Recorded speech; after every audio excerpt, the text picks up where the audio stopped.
দোষীদের দুর্নীতির বিরুদ্ধে আপনারা এখানে যারা উপস্থিত হয়েছেন, আমি যেদিকেই আমার চোখ যাচ্ছে আমি শুধুমাত্রই পুরুষ সমাজের একাংশকে দেখতে পাচ্ছি। কিন্তু আপনারা বলুন তো, আপনাদের প্রত্যেকের ঘরে কি কোনো একটি মেয়েও নেই? আপনার যাদের ঘরে মেয়ে আছে একবার হাত তুলুন। আপনারা যারা এখানে দাঁড়িয়ে আছেন, আপনাদের কি মা, বোন, পিসি, দাদি, ফুফু কেউ নেই? হাত তুলুন একবার। আপনাদের কারোর ঘরে মেয়ে নেই? মেয়ে নেই? দেখুন, আজকে কিন্তু এখানে একটিও মেয়ে নেই। আপনারা যারা পুরুষরা দাঁড়িয়ে রয়েছেন তারাই বলছেন আপনাদের ঘর কিন্তু চলবে না যদি মহিলা না থাকে।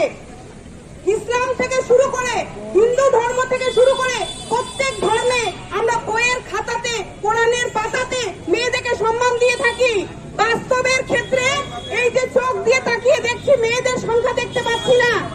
তাহলে আজকে আপনাদেরকে একটা জিনিস, এই যে পর এই ধর্ষণ কাণ্ড ঘটে যাচ্ছে, এর কি কোনো প্রতিকার হয়েছে? বিলকিস বানু, উন্নয়ন, আরো বহু ঘটনা প্রতিদিন ঘটে যাচ্ছে। আরজিকর কাণ্ড ঘটার পরে আবার একটি ঘটনা ঘটে গেছে মধ্যপ্রদেশে।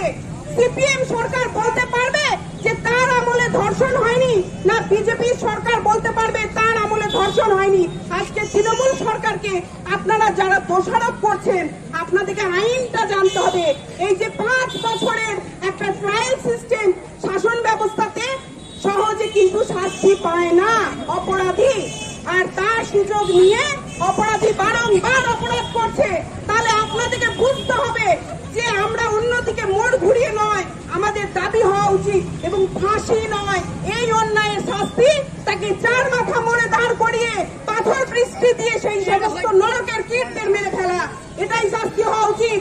প্রত্যেকে সিপিএম, বিজেপি, কংগ্রেস প্রত্যেকে একনিষ্ঠভাবে একসঙ্গে লড়াই করতে হবে।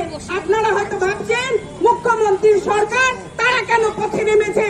আজকে আপনাদেরকে জানতে হবে এই যে আরজিকর কাণ্ড কিন্তু আর মুখ্যমন্ত্রীর পুলিশের হাতে নেই, এটা সেন্ট্রাল পুলিশ দ্বারা নির্বাচিত হচ্ছে। সেন্ট্রাল পুলিশ কিন্তু এই ঘটনা তদন্ত করছে।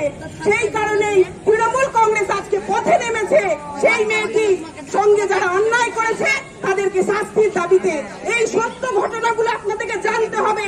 এই ঘটনার পুনরাবৃত্তি যাতে না হয় এবং আমার খড়গপুরে যাতে এই ঘটনার পুনরাবৃত্তি না হয়, আপনারা যারা ভাইরা, চাচারা, বাবারা রয়েছেন এখানে, তারা আজকে শপথ নিন। তবেই আজকে আমার এই মিছিলে হাঁটা সার্থক হবে। এখান থেকে ফিরে গিয়ে আমার কোনো ভাইরা কোনো মেয়েকে টন্টিং করবে না।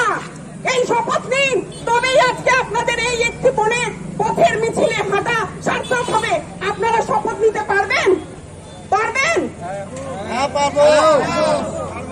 তাহলে আপনারা শপথ নিলে আমাদের মায়েরা, বোনেরা সুরক্ষিত, মেয়েদেরকে রাস্তায় নামতে হবে না, রাত্রি দখল করতে হবে না।